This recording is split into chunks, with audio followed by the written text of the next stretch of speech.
المعنويات مرتفعة وإصرار كبير داخل المنتخب المصري.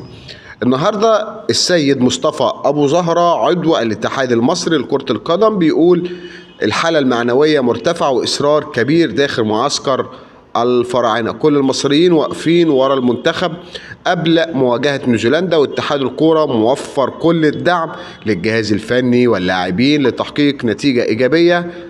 حوالي 35 ألف مشجع مصري حجزوا التذاكر للمباراة، واللاعبين في قمة السعادة وقمة الجاهزية، والحالة المعنوية مرتفعة جدا، وكلهم عندهم إصرار يحققوا إنجاز يفرح الجماهير ويرفع إن شاء الله اسم بلدنا لفوق. إن شاء الله يعملوا نتيجة طيبة ونتيجة إيجابية.